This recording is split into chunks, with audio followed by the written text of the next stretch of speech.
Hello students, आज के lecture में हम बात करेंगे फिजियोक्रेसी के बारे में, जिसे कहते हैं प्रकृतिवाद। हम इसमें ये देखेंगे कि उसका मीनिंग जो होता है वो क्या होता है और क्यों जो प्रकृतिवाद है, ये फिजियोक्रेसी जो है, ये इसका जन्म किस कारण से हुआ, मतलब इसको क्रिएट करने का क्या रीज़न रहा। तो वणिकवाद जो था, हमने वणिकवाद देखा था, मर्केंटाइल जो देखा था, मर्केंटाइलिज्म देखा था। तो उसके बाद में जो फिजियोक्रेसी है वो तैयार किया गया था। अब उसमें फिर हम देखेंगे कि जो इकोनॉमिक थॉट रहे उसके, वो क्या रहे, उनकी कैरेक्टरिस्टिक्स क्या रही। ठीक है, तो हम ये बात करते हैं कि ये जो प्रकृतिवाद है, इसका जो जन्म हुआ वो वणिकवादी विचारधारा जो थी उसके अगेंस्ट हुआ था। और वणिकवाद जो है उसको सबसे पहले उस वर्ड को और उसको जाना पहचाना कहाँ गया, फ्रांस में। और फ्रांस में कई बार ऐसा हुआ कि कई तरीके की जो इकोनॉमिक और सोशल प्रॉब्लम्स जो क्रिएट हुई थी, तो फ्रांस के जितने भी थिंकर्स थे उन्होंने इस बुराई को ख़त्म करने के लिए जो वणिकवादी नीति थी, जो मर्केंटाइल पॉलिसी जो थी, उसको रिस्पॉन्सिबल माना था कि जितनी भी प्रॉब्लम्स हो रही है, जितने भी इकोनॉमिक और सोशल प्रॉब्लम्स है, वो किसकी वजह से है, वणिकवाद की वजह से।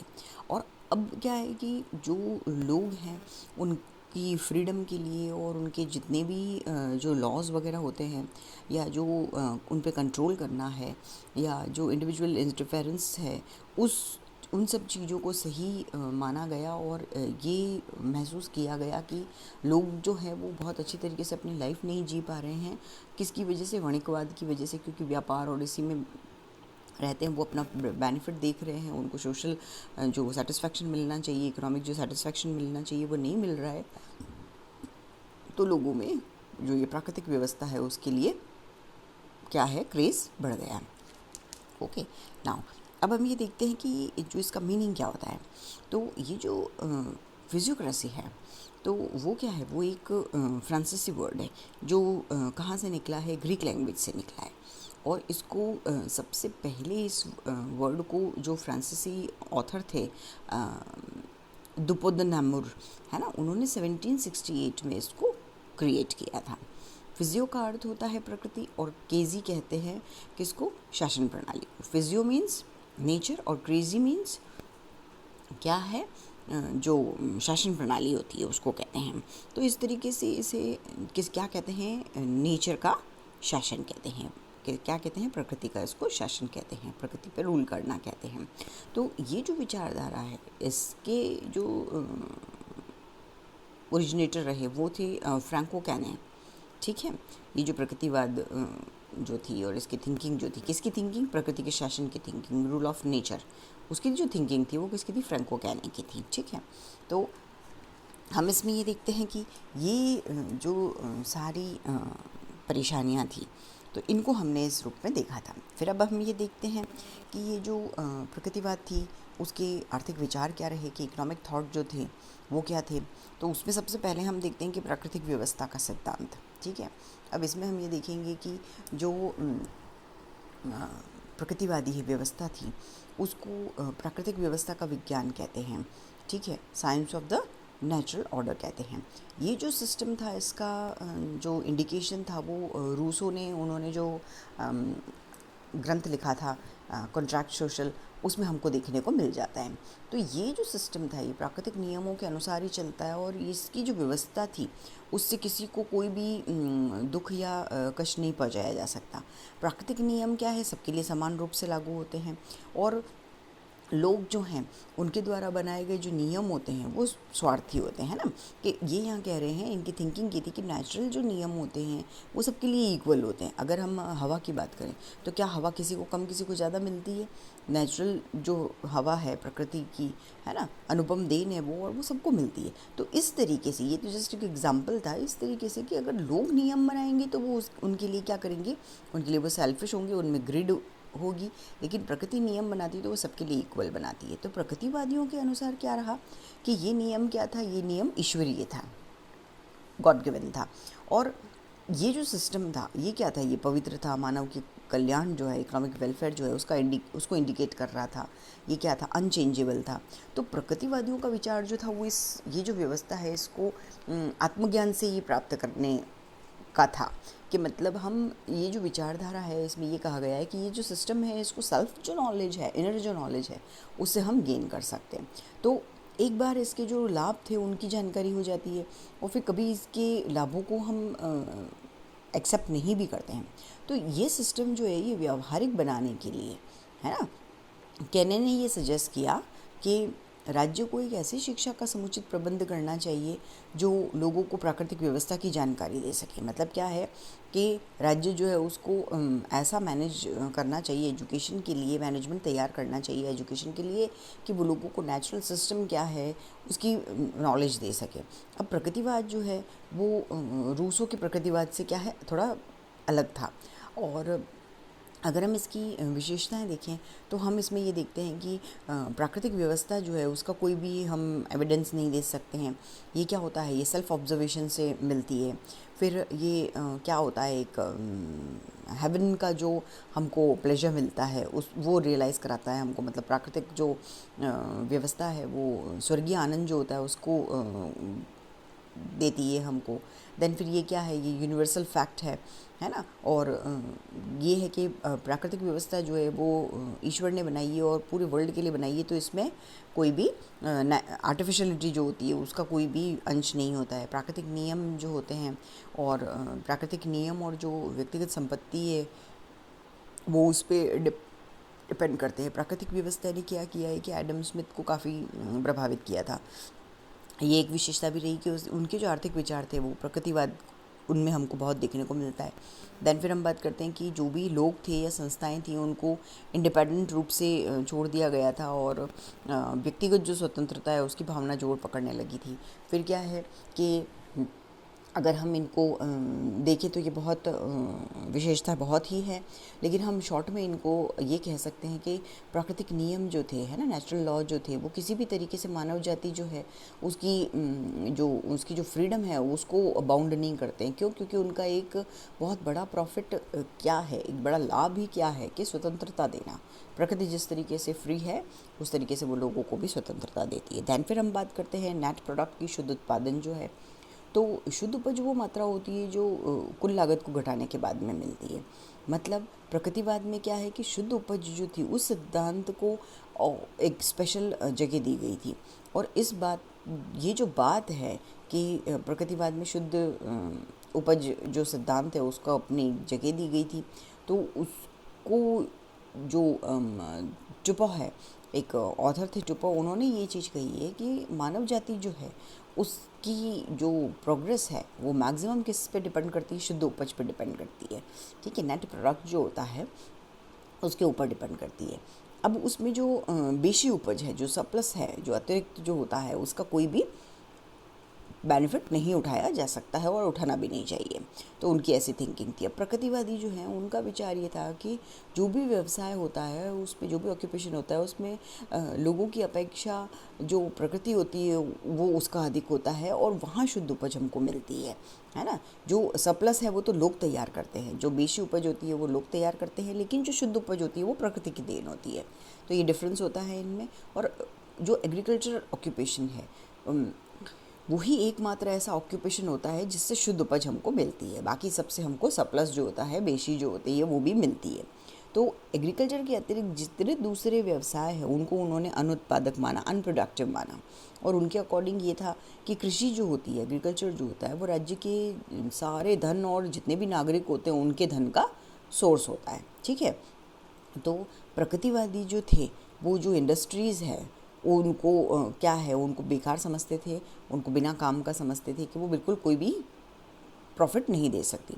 तो उद्योगों से जो संपत्ति का सृजन होता है, हमारी ये थिंकिंग है, लेकिन उन लोगों का ये मानना था कि उद्योगों से संपत्ति का सृजन नहीं होता है और वो क्या है, वस्तु का रूप परिवर्तित करते हैं। मतलब वो क्या करते हैं, नेचुरल चीज़ें जो होती है वो तो चेंज नहीं होती है, लेकिन इंडस्ट्रीज़ में क्या किया जाता है कि जो चीज़ बन रही होती है या जो नेचुरल चीज़ होती है उसका भी फॉर्म चेंज हो जाता है।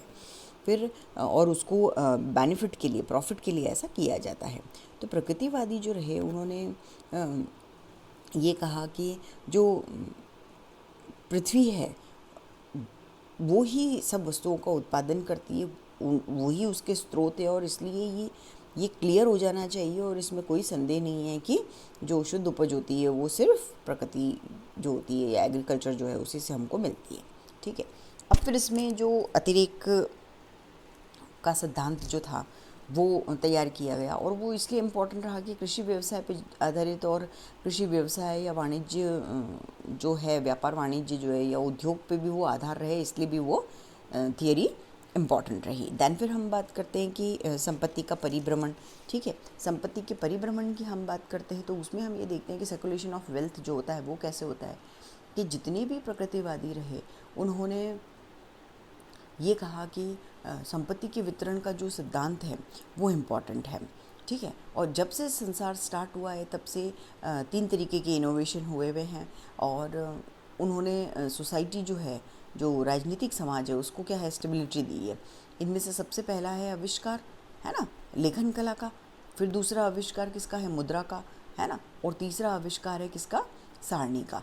तो ये जो आर्थिक सारणी संपत्ति है वो ही परिभ्रमण सिद्धांत भी होता है। ओके, फिर हम बात करते हैं मूल्य संबंधी सिद्धांत की।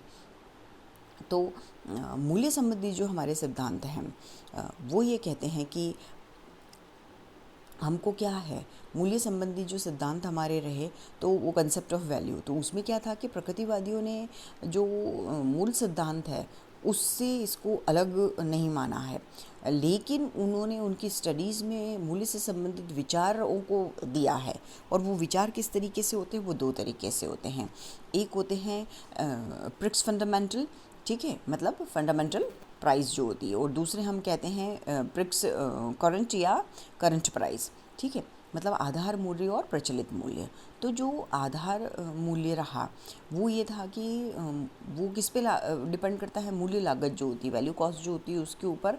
और बाद में क्या है कि इकोनॉमिस्ट जो थे उन्होंने उसको नॉर्मल प्राइस कहा। फिर हम करंट प्राइस की बात करते हैं तो ये मूल्य क्या है, ये दुर्लभता जो होती है या प्रचुरता जो होती है उसकी वजह से जो सेलर्स और बायर्स होते हैं उनके मोल भाव करने की जो कैपेसिटी होती है उस पर डिपेंड करता है।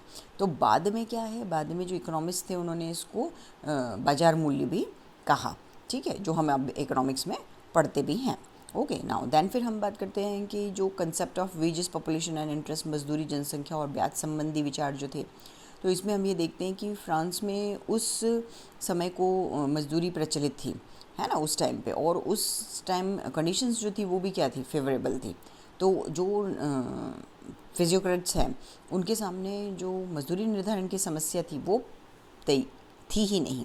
दैन फिर जनसंख्या की बात करते हैं कि प्रकृतिवादी जनसंख्या को क्या है, प्राकृतिक व्यवस्था से लागू करना चाहते थे। मतलब उन्होंने जनसंख्या के बढ़ने और घटने का रिलेशन किससे, एग्रीकल्चर प्रोडक्शन के बढ़ने और घटने से लगाया था। दैन फिर ब्याज की अगर हम बात करें तो प्रकृतिवादी जितने भी थे उन्होंने ब्याज का लेन देन बिल्कुल सही समझा। क्यों? क्योंकि कृषि से उपज प्राप्त होती है, ब्याज शुद्ध उपज और उसके मूल्य पर निर्भर करता है, और अनाज के बढ़ने से उनकी कीमत बढ़ेगी और बचतें बढ़ेगी और ब्याज भी बढ़ेगा उससे। तो इसमें जो यहाँ ये कहा गया है कि जो अतिरिक्त उपज होती है तो वो जो पेशी उपज होती है वो उसकी कीमत बढ़ाएगी। क्यों? क्योंकि जितना प्रोडक्शन हो रहा है उतना तो पैसा मिलेगा, लेकिन उसके अलावा सरप्लस जो सब है ना, एक्स्ट्रा जो कुछ भी होता है उससे क्या होएगा, उससे हमारी बचतें और बढ़ेगी। ठीक है, तो अब फिर हम देखते हैं कि जो ट्रेड से रिलेटेड कंसेप्ट था कि फिजियोक्रेट्स जो थे उन्होंने जो व्यापार है उसको उत्पादक और बेकार बताया था, अनुत्पादक और बेकार बताया था, है ना। और प्रगतिवादी स्पेशली जो रिवेरे थे उन्होंने ये कहा कि व्यापार से संबंधित जो वृद्धि होती है वो उसी तरीके की होती है जिस तरीके से एक हम मिरर के सामने एक चीज़ लाने की कोशिश करें और उसकी बहुत सारी चीज़ें हमको दिखाई देने लगे, तो बिज़नेस में क्या है, प्रॉफिट दिखता है। तो विदेशी व्यापार जो है उसके बारे में भी उनका यही कहना था और उनकी ये थिंकिंग थी कि एक देश जो होता है उसको जो विदेश होते हैं, है ना, विदेशों से वो वस्तुएं क्या करते हैं, आयात करनी चाहिए। वो वस्तुएं आयात करनी चाहिए जिनका उत्पादन उनके देश में नहीं होता है, और अपने देश से वो वस्तुएं भेजनी चाहिए जो देश में क्या है बिल्कुल बची हुई है, ताकि उन वस्तुओं का यूज़ किया जा सके। ठीक है, तो अब ये थिंकिंग थी उनकी। देन फिर करारोपण संबंधी जो है ना, टैक्सेशन से रिलेटेड जो कंसेप्ट है, तो उसमें हम देखते हैं कि राज्य के जो कार्य थे, उन कार्यों को चलाने के लिए जो टैक्स होते हैं उनसे आय मिलनी चाहिए। मतलब जो भूस्वामी होते हैं या जो कृषक होते हैं, उन पे कर लगाना उनकी कैपेसिटी के अनुसार लगाना चाहिए, क्योंकि इन्हें क्या होता है, इन्हें शुद्ध उपज मिलती है। और ये भूस्वामियों पे बहुत ज़्यादा नहीं लगाना चाहते थे। क्यों? क्योंकि इन पर जो कर लगाए जाते हैं वो उनके पास, अपने पास जो भूमि रखेंगे और उससे होगा, और उससे क्या होएगा कि लैंड रिफॉर्म जो होगा वो नहीं होगा।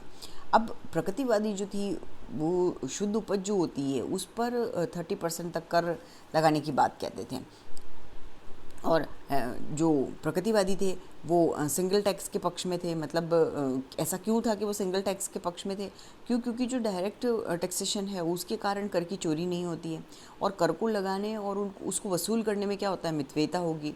और जो करारोपण है उससे क्या होगा, उससे वास्तविक प्रोडक्शन, वो किसके ऊपर होगा, जो वास्तविक प्रोडक्शन होता है उसके ऊपर होगा। और नेक्स्ट हम इसके अंदर देखते हैं कि व्यक्तिगत संपत्ति के तो जो विचार थे कि जो प्रकृतिवादी हैं उन्होंने व्यक्तिगत संपत्ति जो थी उसके वो कट्टर समर्थक रहे थे। वो किसान को शुद्ध उपज का साधन मानते थे। लेकिन जो भूस्वामी है वो पैरासाइट होते थे, है ना, परजीवी होते थे, वो उन्हें कहा गया था।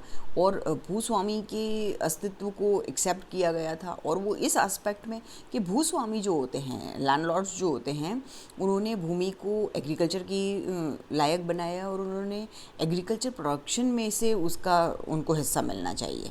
अब भूस्वामी जो होते हैं वो क्या है, वो कुआं जो होता है, वेल जो होता है, उसको बनाने वाले जैसे होते हैं। जिसने खोदा है वो उस कुएं से पानी वो ही भरेगा और वो उसका अधिकारी होगा। तो ये कोई ये उनकी ये थिंकिंग थी कि ये कोई गलत नहीं है। अब प्रकृतिवादी जो थे उनका ये भी आर्ग्यू था कि भूस्वामी जो होते हैं उनका हिस्सा नहीं दिया जाना चाहिए, क्योंकि भूमि को कृषि के प्रयोग से वो हटा देंगे, जिससे प्रोडक्शन जो होगा वो रुक जाएगा। तो ये सारी जो थिंकिंग थी, ये सोशल यूटिलिटी जो होती है उसके तर्क के रूप में थी। फिर जो प्रकृतिवादी है उनके अनुसार जो जीवन यापन है उसके लिए व्यक्तिगत संपत्ति का होना बहुत ज़रूरी है।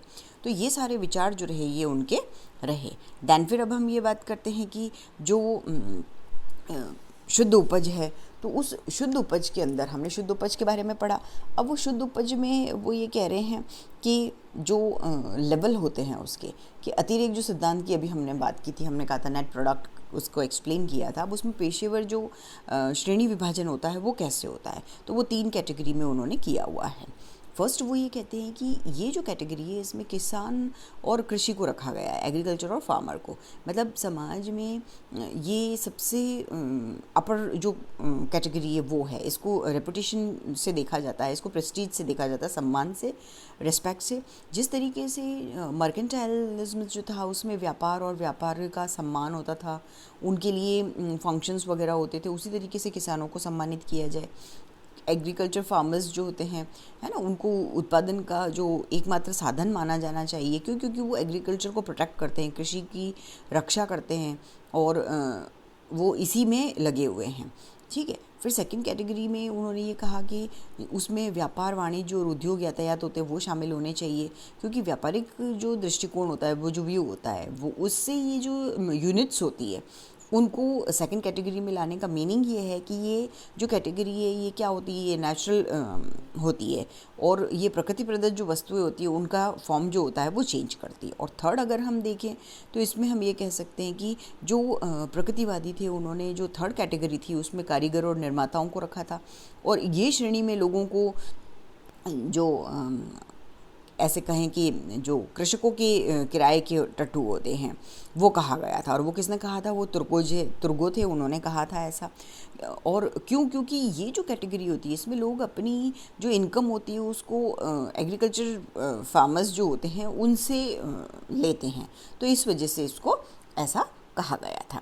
दैन फिर अब हम देते हैं कि ये जो प्रकृतिवादी थे उन्होंने कृषि को इम्पोर्टेंस क्यों दी, तो उन्होंने एग्रीकल्चर को इम्पोर्टेंस इसलिए दी क्योंकि वो ये मानते थे कि प्रकृति क्या है, प्रकृति के अनुसार भूमि जो है वो भूमि से हमको जो कुछ भी मिल रहा है वो क्या ईश्वर ने हमको दिया है। और जबकि क्या है, जो इंडस्ट्री है उससे मिलने वाली चीज़ें जो है वो लोग बनाते हैं, ठीक है। फिर उनकी ये थिंकिंग थी कि फ्रांस के जो धनी लोग होते हैं और जो लग्जरियस लाइफ जीते हैं, तो इनके बहुत बड़े बड़े एरिया होते हैं, बहुत बड़े बड़े भूखंड होते हैं, ज़मीनें होती है, उस पर वो कृषक खेती करते हैं और जो फार्मर्स होते हैं वो उनको लगान देते हैं।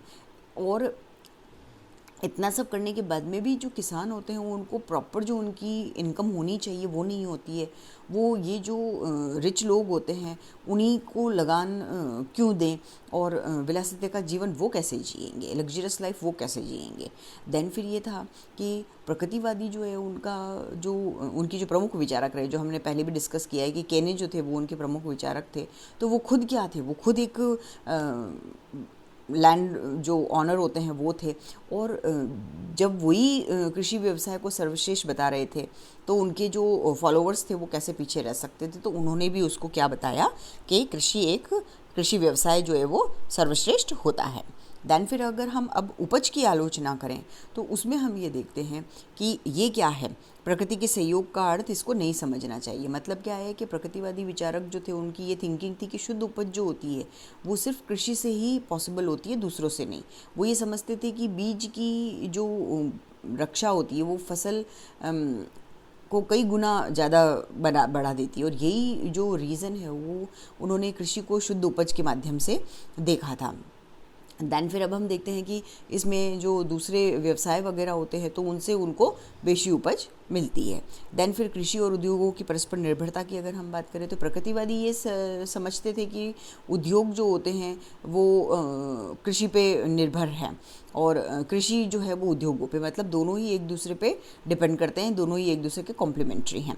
देन फिर अब हम ये बात करते हैं कि कृषि और निर्माण उद्योगों में अंतर गलत है, कि प्रकृतिवादी ने जो कहा कि कृषि व्यवसाय का निर्माण उद्योगों को अलग अलग, कृषि व्यवसाय और उद्योगों का निर्माण जो है वो अलग अलग मानते हैं, तो ये चीज़ गलत है। क्यों? क्योंकि कृषि वास्तविक वस्तुओं का निर्माण करती है, जो एक्चुअल चीज़ें होती है, मीन्स नेचुरल चीज़ें, जबकि जो इंडस्ट्री होती है वो कृषि से जो वस्तुएं मिलती है उनको उनका फॉर्म चेंज कर देती है ना। जैसे हम बहुत बार ये एग्जाम्पल दे चुके हैं कि जो रोटी बनाने वाले लोग होते हैं, तो रोटी बनाने वाले जो लोग होंगे वो भी उसी कप, वो भी पानी, नमक और ये सब जो होते हैं ये सब तैयार करते हैं। तो गेहूँ जो है वो कृषि से आते हैं और बाकी सब चीज़ें वो सब उसमें ऐड करते जाते हैं और रोटी तैयार करते जाते हैं। अब जो अनाज का दाना होता है वो अनाज की बाल का रूप धारण करता है, फिर मिट्टी, हवा, ये सब जो होती है नेचुरल चीज़ें उसको तैयार करती है। तो इस तरीके से हम ये कह सकते हैं कि ये दोनों ही जो ऑक्यूपेशन है इनमें डिफरेंस नहीं है, और दोनों क्या है, व्यवसाय जो है वो प्राकृतिक जो सहायता होती है ना, एग्रीकल्चर की बात करें तो वो भी, और हम इंडस्ट्रीज़ की बात करें, उद्योग की बात करें तो वो सभी क्या है, ये सब हेल्प से ही बनते हैं, ठीक है। तो उपज की जो आलोचना की गई थी वो इस बेस पे भी की गई थी। देन फिर ये कि कृषि जो होती है वो हमेशा जो आधिक्य होता है उसका उत्पादन नहीं करती है। अब उसके अंदर हम ये देखते हैं कि जो एग्रीकल्चर रही हमारा, ठीक है, तो एग्रीकल्चर जो था वो क्या है कि वो अधिक्य जो होता है, सरप्लस जो होता है उसका उत्पादन नहीं करती। मतलब इसमें हम ये देखें कि आलोचक ये कहते थे कि जो एग्रीकल्चर होता है वो हमेशा अधिक्य का उत्पादन नहीं करता है, और कृषि व्यवसाय जो है उसका कंपैरिजन जो होता है वो अगर उद्योगों से किया जाए तो हमको ये पता चलता है कि जितना अधिक सुरक्षित व्यवसाय व उद्योग है उतना कृषि नहीं है। क्यों? क्योंकि वो उसमें अकाल, सूखा, बाढ़ ये सब हमको देखने को मिलती है। जितने भी नेचुरल डिज़ास्टर्स होते हैं उनका फ़र्क पड़ता है, और ऐसी जो दशा होती है उसका उद्योगों को सामना नहीं करना पड़ता है। तो अकेले कृषि को आधिक्य प्राप्त होता है ये कहना गलत है। तो इस बेस पे उन्होंने उसके क्या कहे थे, उसके जो आलोचना है, उपज की आलोचना है वो की गई थी। तो जो आज का लेक्चर रहा हमारा, तो उसमें हमने जो कृषि सरप्लस वगैरह है, जो प्रकृतिवाद का आशय हमने देखा, तो हमने उसके अंदर उपज जो है वो देखा, हमने जो शुद्ध उपज होती है वो समझा है, हमने बेशी उपज जो होती है, जो सरप्लस होती है या एक्स्ट्रा होती है उस प्रोडक्ट के बारे में हमने बात की है। फिर हमने जो संपत्ति का परिभ्रमण होता है उसमें ये देखा कि किस तरीके से जो प्रोडक्टिव क्लास होता है, किस तरीके से जो अनुत्पादक वर्ग होते हैं वो अपना जो काम होता है उसको करते हैं और किस तरीके से वो एग्रीकल्चर के ऊपर डिपेंड रहते हैं। ठीक है, तो प्रकृतिवादी जो थे उनका मीनिंग ये रहा और वो ये समझते थे कि प्रकृतिवाद जो है वो क्या है, एग्रीकल्चर का मेन जो मुख्य बिंदु एग्रीकल्चर को माना उन्होंने, जबकि मर्केंटाइल जो थे वो किसको, व्यापार जो है उसको इम्पोर्टेंट मानते थे और उन्होंने व्यापार को इम्पोर्टेंट माना, इसीलिए प्रकृतिवाद का जन्म हुआ था। ओके, तो आज के लेक्चर के लिए इतना काफ़ी है। Thank you.